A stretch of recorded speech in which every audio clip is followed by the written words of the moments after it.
नमस्कार, बहुत स्वागत है आप सभी का। मैं हूं आपके साथ नैना यादव, लेकर हाजिर हूं हमारा खास शो पूछता है इंडिया।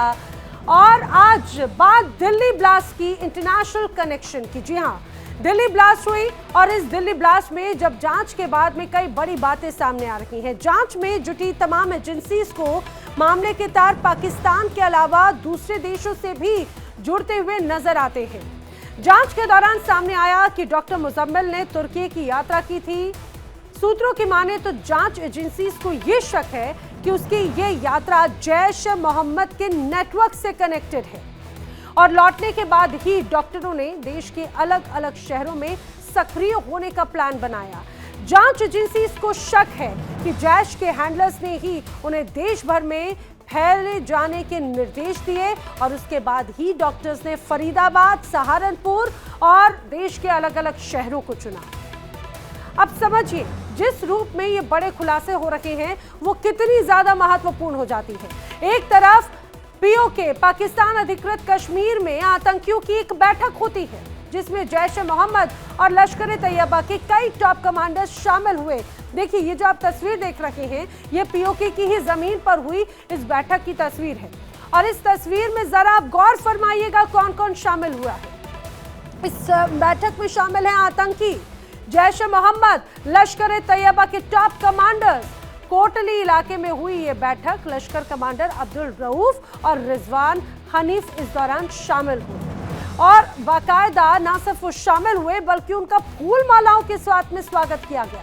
माना जा रहा है कि इस बैठक में आतंकी गतिविधियों को और भी ज्यादा तेज और स्लीपर सेल्स को एक्टिव करने पर चर्चा की गई है। अब पूरे मामले की जांच जब चल रही है तो इस दौरान आतंक का फरीदाबाद मॉड्यूल भी सामने आ गया। सूत्रों का बड़ा दावा है कि बांग्लादेश से नेपाल के रास्ते ही अमोनियम नाइट्रेट विस्फोटक भारत लाया गया था और इस मॉड्यूल के पास में करीब 3200 किलोग्राम विस्फोटक पहुंचा। इनमें से 2900 किलोग्राम विस्फोटक तो बरामद कर लिया गया, जबकि 300 किलो विस्फोटक का अब तक कोई पता नहीं चल पाया है। दिल्ली ब्लास्ट के बाद से ही पीएम मोदी और केंद्रीय गृह मंत्री अमित शाह लगातार बैठकें कर रहे हैं, हालात पर नजर बनाए हुए हैं। साथ ही आगे की रणनीति पर भी चर्चा जारी है। पीएम मोदी ने दोषियों के खिलाफ सख्त कार्रवाई का ऐलान किया तो पाकिस्तान में जमकर हड़कंप भी मच गया। अब जैसा मैंने आपको बताया कि पाकिस्तान में बैठकों का दौर चल रहा है। पाकिस्तानी पीएम शहबाज शरीफ लगातार हाई लेवल मीटिंग करते हैं। शहबाज शरीफ ने पाकिस्तान के गृह मंत्री, कानून मंत्री और पूर्व प्रधानमंत्री यूसुफ रजा गिलानी के साथ में बाकायदा बैठक की है। उधर सीमा पर पाकिस्तानी सेना को अलर्ट भी कर दिया गया। साथ ही पाकिस्तान प्रशासन ने कई अहम ठिकानों की सुरक्षा भी बढ़ा दी है। लेकिन इन सबके बीच, ये तो आपने अपडेट जान लिया, और अब इन सब के बीच जरा समझिए कि राजधानी दिल्ली में हुए 10 नवंबर को इस पूरे ब्लास्ट के तार तुर्की से कैसे कनेक्ट होते हैं। जानकारी ये सामने आती है कि इस पूरे ब्लास्ट में शामिल डॉक्टर उमर डॉक्टर मुजम्मिल के साथ में जाता है तुर्की और इस तुर्की के अंकारा शहर में यहाँ पर मुलाकात होती है इन सभी डॉक्टर्स की जैश ए मोहम्मद के टॉप कमांडर्स के साथ में। और उसके बाद एक अलग रूप नजर आता है इस पूरी प्लानिंग का। इतना ही नहीं, जो जांच हो रही है उसमें यह भी बात और भी ज्यादा महत्वपूर्ण ये सामने आती है कि जिस दौरान भारत में हमले को अंजाम दिया गया उस दौरान भी डॉक्टर उमर लगातार तुर्की में बैठे अपने हैंडलर्स के संपर्क में था। सेफ चैनल के माध्यम से उसे लगातार ये कहा जाए कि उसे कंटिन्यूसली मैसेजेस हो रहे थे, उसे कमांड मिल रही थी और उसी के निर्देश पर यह पूरा एक बड़ी साजिश को अंजाम दिया गया। तुर्की कनेक्शन आखिर किस रूप में नजर आता है, करेंगे चर्चा। मेरे साथ में खास मेहमानों का जो पैनल है उनसे जुड़कर हम जानेंगे हर पहलू को। लेकिन इस बीच कई बड़े सवाल खड़े होते हैं। सवाल पीओके में आतंकियों की मीटिंग, पाक कैसे इससे इनकार करेगा। सवाल ये कि क्या पाक बांग्लादेश में नया टेरर मॉड्यूल तैयार हो रहा है। आतंकी साजिश की जांच में तुर्की भारत का साथ देगा। और सवाल इसके साथ ही ये भी खड़ा होता है कि आखिर वो कौन है जिनके निर्देश पर भारत में ये साजिश रची जा रही है। मेरे साथ में खास मेहमानों का जो पैनल है वो जुड़ रहा है। आइए मैं आपसे जल्दी से मिलवा देती हूँ। मेरे साथ में रक्षा विशेषज्ञ retired group captain UK Devnath ji इस दौरान जुड़ रहे हैं और अन्य खास मेहमान भी। जल्दी मेरे साथ कनेक्ट होंगे। बहुत बहुत स्वागत है सर आपका। यूके देवनाथ जी, सबसे पहले मैं इस पूरे मामले में, इस पूरे धमाके में तुर्की के कनेक्शन को समझना चाह रही हूँ। सर, तुर्की इस्टेब्लिश हुआ है, अंकारा का इस दौरान नाम सामने आता है। अंकारा और तुर्की इस पूरे मामले में कैसे एक अहम कड़ी साबित हो रहे हैं? जी हाँ, जैसे जैसे ये कहानी बढ़ रही है, मैं कहानी शब्द का इस्तेमाल कर रहा हूँ क्योंकि अभी तक इसके जो साक्ष्य हैं वो भारत सरकार के द्वारा रिलीज नहीं किए गए हैं। लेकिन ऐसे कहा जा रहा है कि इस बम धमाके के पीछे जो मॉड्यूल था वो लगातार तुर्की में संपर्क में थे और ओकासा नाम के एक एजेंट या व्यक्ति के संपर्क में थे। ये भी आ रहा है कि हाँ, बम उकासा उनका धमाके कोड में। नेम था जी। जी हाँ, होता क्या है कि देखिए हजारों कम्युनिकेशंस हर रोज होते हैं दो देशों के बीच में। तो जब इनके लैपटॉप और मोबाइल को पुख्ता तौर पर खंगाला जाएगा, उसके बाद ही शायद एक साइंटिफिक एविडेंस सामने आएगा। अभी तुर्की के साथ जो लिंक आ रहे हैं इसका मीडिया में ज्यादा उल्लेख हो रहा है। तुर्की की सरकार ने ऑलरेडी खंडन किया है कि इस बॉम्ब ब्लास्ट के पीछे उनका या किसी भी तुर्की के नागरिक का कोई हाथ है। अब आस्ते आस्ते ये भी खुल के आ रहा है कि काफी बड़ी तादाद में इस बॉम्ब ब्लास्ट से संबंधित व्यक्ति जो हैं, शायद वो तुर्की घूमने गए थे, टूरिस्ट वीजा में गए थे। अब क्या जब वह तुर्की गए थे तो उनका वहां पर उनके हैंडलर्स के साथ संपर्क हुआ, वो एस्टेब्लिश होना अभी तक बाकी है। जब इनके पासपोर्ट, वीसा और इनके मोबाइल फोन, खासतौर से इनके मोबाइल फोन में जो विदेशी सिम कार्ड है उनको खंगाला जाएगा तो कुछ आइडिया होगा। फिलहाल तुर्की की सरकार कह रही है कि इस बॉम्ब ब्लास्ट में तुर्की की सरकार का कोई हाथ नहीं है। ये समझना पड़ेगा कि ऐसा अक्सर किया भी जाता है। पाकिस्तान की सरकार भी बोल देती है हमेशा कि भारत में जो बॉम्ब ब्लास्ट हो रहे हैं उसमें पाकिस्तान की सरकार का कोई हाथ नहीं होता है। अब तुर्की अगर भारत में बॉम्ब ब्लास्ट करा रहा है, समझना पड़ेगा कि उसके पीछे उसकी क्या मंशा हो सकती है, क्योंकि भारत और तुर्की के बीच में जो संबंध हैं वो या तो मैत्रीपूर्ण रहे हैं या न्यूट्रल रहे हैं।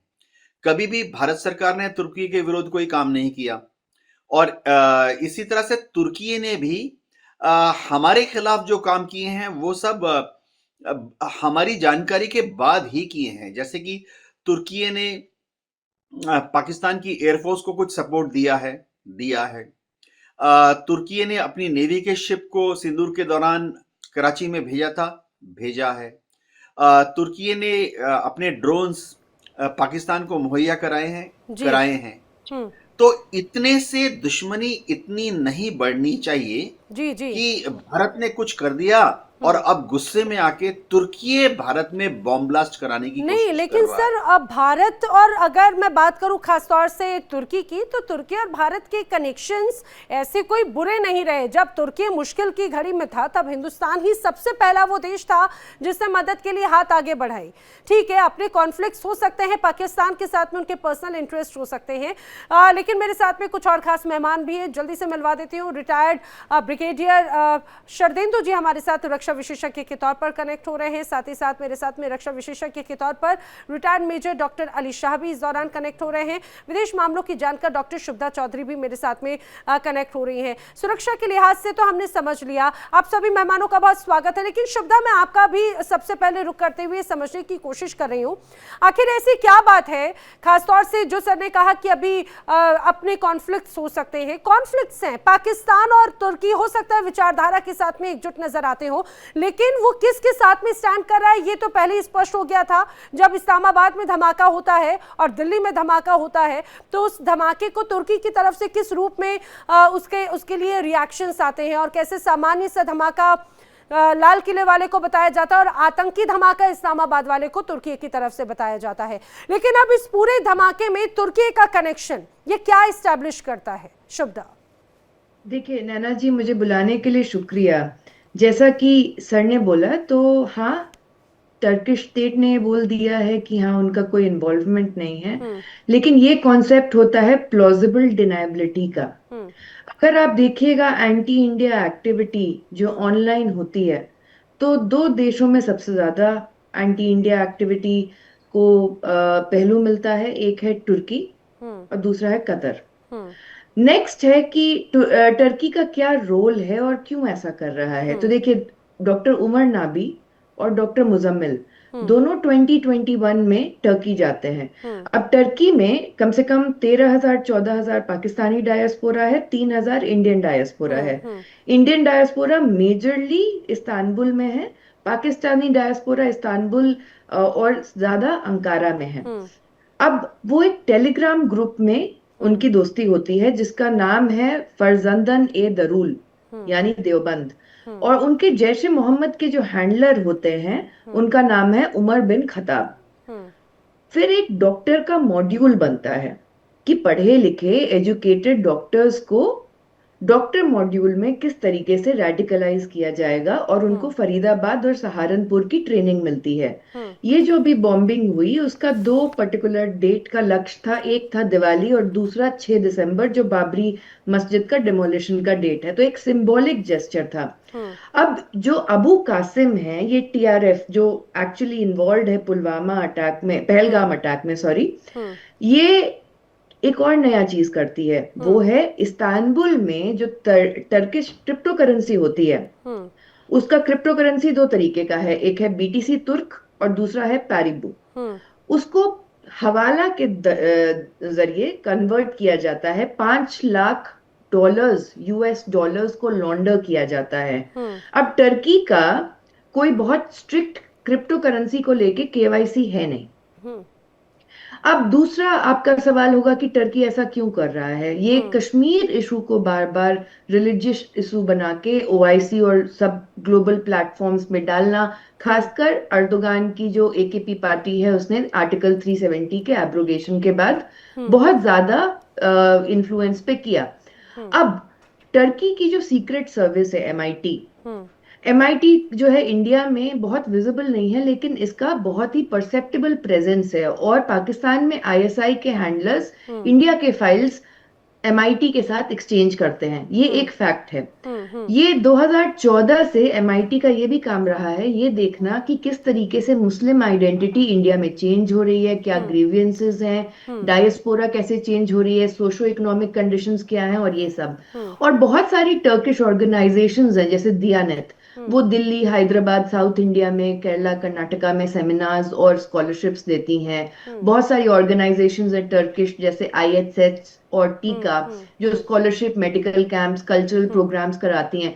इनका जो इकलौता मकसद है, ये जो आइडियोलॉजी है, वो आइडियोलॉजी जो है वो मरकाए हिंद के ऊपर आती है, सॉरी मरकाए हक के ऊपर आती है। इसका मतलब होता है बैटल ऑफ द ट्रूथ, जिसको वो कश्मीर के ऊपर फोकस कर रहे हैं। और जो ये लिप सर्विस करते हैं, वो गाजा के नाम पे हो या फिर सुदान के नाम पे हो, वो लिप सर्विस है ताकि वो इंडिया को इस्लामोफोबिक डेमोक्रेसी की तरह घोषित करें। और टीआरटी में अगर आप लिखना चाहें तो आप अगर गवर्नमेंट के खिलाफ लिखना चाहें तो आपको लिखने के पैसे भी मिलेंगे और प्लेटफॉर्म भी मिलेगा, लेकिन अगर आप भारत देश में कुछ अच्छा हो रहा है मुसलमानों के लिए वो लिखना चाहें, आपको प्लेटफॉर्म नहीं मिलेगा। अच्छा, देखिए, और यही बात है, कश्मीर और दक्षिण एशिया में भूमिका के तौर पर तो तुर्की का एक पुराना एक कनेक्शन रहता भी है। मैं जल्दी से इसी सवाल के साथ में शरदेंदु जी का भी रुख करना चाह रही हूँ। शरदेंदु जी, इसमें कोई शक नहीं, खासतौर से तुर्की की अगर बात करें तो मुस्लिम ब्रदरहुड पर ज्यादा फोकस करता है, और कई देश जो आतंकवाद से जुड़े हुए माने जाते हैं, एक तरह से उनके भी साथ में उसका कनेक्शन बड़े स्तर पर आता है। इवन चाहे बात ईयू की बात हो या यूएस की बात हो, ऐसे तमाम संगठन जो आतंकी घोषित किए गए हो उनके साथ में भी एक बड़े अच्छे ताल्लुकात जो है तुर्की अपने एक तरह से साझा करता है। लेकिन सर, अभी इस रूप में हम कनेक्शन या संरक्षण या एक मीडिएटरशिप की भूमिका के तौर पर तो कई बार तुर्की के ऊपर कई बड़े आरोप लगते रहे, लेकिन दिल्ली में जो ब्लास्ट होता है उसका सीधे कनेक्शन अंकारा से वहां पर बैठे हैंडलर्स के साथ में आता है। तो क्या ये माना जाए कि ये सीधे सीधे अब इस जंग में, इस पूरे विवाद में तुर्की की भूमिका बहुत इंपॉर्टेंट हो गई है? इवन जो इस्टेब्लिश हो रहा है, पाकिस्तान हो या ना हो, जैश के जो तमाम हैंडलर्स हो या ना हो, तुर्की पूरी तरह से इस्टेब्लिश और एक्सपोज हो गया है। जो देखिए दिल्ली ब्लास्ट की जो कनेक्शन जुड़ते हुए नजर आ रहे हैं वो तमाम, मैं इसको बोलता हूँ ट्रांस नेशनल टेररिज्म की बात करता हूँ मैं, क्योंकि ये ट्रांस नेशनल पाकिस्तान, टेररिज्म। जी। यस, ये देखिए इमीडिएट नेशन नहीं है, पाकिस्तान के बियॉन्ड टर्की तक के ये इसके ये जो कड़ियां जुड़ती हुई जा रही हैं। और जिस तरीके से इसको रचा गया है, पहले दो डॉक्टर जाते हैं इस्तांबुल, तमाम तरीके की वहां विजिट करते हैं, लोगों से मिलते हैं, वहां समझ से फंडिंग जनरेट किया होगा, एक मॉड्यूल बनाया होगा, एक नेटवर्किंग किया होगा, वो वापस आते हैं, फिर उसके तार पुलवामा से जुड़ते हैं। ये यही टर्की, इसके कई सारे एनजीओ जेएनके में चलते हैं। इसका एक सोशल सिस्टम है आईडीएसबी, एक ऑर्गेनाइजेशन है मुस्लिम कंट्री के तमाम एनजीओ का। इसका सेक्रेटेरिएट है इस्तांबुल में, इसके सेक्रेटरी होते हैं, इसके डिप्टी सेक्रेटरी होते हैं, इसका एनुअल कोऑर्डिनेशन होता है, और तमाम एनजीओ यहां मिलकर अपने सोशल प्लेटफॉर्म को एक्टिवेट करते हैं, जिसमें ह्यूमैनिटेरियन एड, ह्यूमैनिटेरियन इश्यूज पे बात होती है। लेकिन ये सब दिखावा है। इसमें होता क्या है, ये सारे के सारे मुस्लिम कंट्री, जिसकी संख्या तकरीबन 67 मुस्लिम कंट्री इसके मेंबर हैं, वो यहाँ पे अपने अपने नॉन स्टेट एक्टर किस तरीके से मुस्लिम मेंटालिटी, मुस्लिम फंडामेंटलिज्म को आगे बढ़ाना, इस पे एक काम किया जाता है। साथ में आप एजुकेशन और तमाम तरीके के ह्यूमन इश्यूज की तो बात करते हैं, लेकिन उसके हाइंड साइड, उसके पीछे एक तरीके से इस तरीके की जिहादी सोच को जन्म दिया जाता है। और तमाम विश्व के उन कंट्रीज में जहां मुस्लिम के हक और हुकूक मारे जा रहे हैं, उसको कैसे रिवाइव करना है, कैसे उनकी आवाज को बुलंद करना है, कैसे एकजुट होना है, इस पे चर्चा की जाती है। और इसी का फायदा देखिए हिंदुस्तान के इन नेटवर्क ने उठाया, उनकी मदद ली, और साथ में जो उनका हैंडलर का जो उन्होंने कोड नेम दिया, ओकासा, वो उसमें इन्वॉल्व हुआ। तो ये सारी चीजें तो अब प्रूव होती चली जा रही है। और साथ में टर्की का अगर आप रोल देखेंगे, तो चाहे वो ऑपरेशन सिंदूर हो, चाहे पीओके का मामला हो, जेएनके के इशू हो, जेएनके को इंटरनेशनलाइज करने का इशू हो, और जितने भी नॉन स्टेट एक्टर्स हैं, अब तो आप टर्की का लिंक आप हमास से भी जोड़ सकते हैं, हिजबुल्लाह से भी जोड़ सकते हैं, हुती से भी जोड़ सकते हैं, और तमाम उन मुस्लिम फंडामेंटल ऑर्गेनाइजेशन के साथ जोड़ सकते क्योंकि हैं, जो हमास कि और मुस्लिम मोसाद और ब्रदरहुड ये की बात सारे करते एंगल्स तो हैं। इसीलिए और भी कनेक्ट हो जाते हैं क्योंकि हम देखते हैं कि फिलिस्तीन या बाकी सारी चीजों का भी मीडिएटरशिप या हमेशा सपोर्ट जो है वो तुर्की करता रहा है। जी हाँ, अर्दोगन का जो ये टेन्योर आया है, आपको इसको एनालाइज करना पड़ेगा। वो ऑटोमन एम्पायर के रिजीम में जाना चाहते हैं, वो मुस्लिम वर्ल्ड की लीडरशिप चाहते हैं, वो ईरान का वर्चस्व नहीं चाहते, वो सऊदी अरब का वर्चस्व नहीं चाहते। वो सोचते हैं कि सारे मुस्लिम वर्ल्ड की जो फंडामेंटल इश्यूज हैं, अर्दोगन साहब उसको रिजॉल्व करें, वो उनकी मंशा रखते हैं। और इसी के तहत वो टाइम एंड अगेन पाकिस्तान जैसे कंट्री के साथ मदद के लिए खड़े रहते हैं, और उनको ये भूल जाते हैं कि पाकिस्तान एक टेररिस्ट स्पॉन्सर्ड कंट्री है। अगर आप उनकी मदद के लिए आएंगे तो आपके भी दामन में छींटे लगेंगे। और आज की डेट में मेरा मानना है कि तुर्की के साथ हमारे डिप्लोमेटिक रिलेशन न्यूट्रल रहे, बल्कि हमने उनकी ज्यादा मदद की है, उनका रिएक्शन हमारी तरफ से कम है, तो उसको रीलुक करने की जरूरत है। और वर्ल्ड के तमाम देश, चाहे यूनाइटेड नेशन हो, चाहे यूरोपियन यूनियन हो, चाहे नाटो हो, चाहे north and south American countries हो, आपको देखना पड़ेगा कि तुर्की की क्या रोल होने चला जा रहा है। ये जो आज की डेट में लिंक स्टैब्लिश हुआ, ये एक खतरनाक लिंक है। और हिंदुस्तान में इनकी संस्थाएं, इनके एनजीओ हिंदुस्तान में बहुत ऑपरेट करते हैं। As long as it is for the cultural, social and economic and education point of view, perfectly all right. लेकिन जब आप आतंकवादियों की मदद करने लगते हैं, उनके सिंपैथाइजर बन जाते हैं, उनको एक उनको टूल किट की तरह इस्तेमाल करना शुरू करते हैं, तो वो एक अपने आप में गलत विधा हो जाती है। और यहाँ पे हिंदुस्तान की डिप्लोमेसी को चेक करना पड़ेगा। पूरे मामले में ये तो पूरा टूल किट बनता हुआ ही नजर आता है, क्योंकि देखिए एक तरह से इस पूरे मामले में जब बड़े खुलासे आते हैं, मोडस ऑपरेंडी जब सामने आती है, तो डॉक्टर मुजम्मिल का कनेक्शन होता है डॉक्टर उमर से। डॉक्टर उमर और डॉक्टर मुजम्मिल मिलकर जाते हैं सीधे तुर्की, और तुर्की के बाद से जब वापस आते हैं तो उसके बाद में कई ऐसी रिपोर्ट्स बड़े दावे करती है कि उनके हाव भाव बदल जाते हैं। और जब दोनों का पासपोर्ट बनता है तो पहला स्टैंप ही एक तरह से तुर्की का लगता है। तो रक्षा विशेषज्ञ मेरे साथ में अली शाह भी मौजूद है, major doctor Ali Shah. Major Ali Shah, तो क्या ये माना जाए कि एक तरह से मुजम्मिल और उमर का पहली बार किसी विदेश में जाना और वो भी तुर्की को चुनना, ये भी पूरी तरह से एक स्ट्रैटेजी थी? जो एक बात कही जा रही कि तुर्की जाने के बाद में ब्रेन वॉश हुआ उमर का या मुजम्मिल का, दरअसल उनकी पूरी रणनीति ही तुर्की उनको भेजा गया था, वो खुद नहीं गए थे। ब्रेन वॉश तो यहीं पे ही नींव पड़ चुकी थी।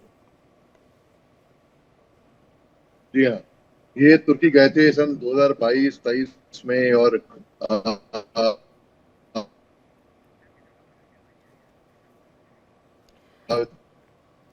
मैं अली शाह, आपकी आवाज क्लियर नहीं आ रही, मैं आपका दोबारा रुक करती हूँ। इसी सवाल के साथ में मैं जल्दी से रुक कर रही हूँ यूके देवनाथ जी का।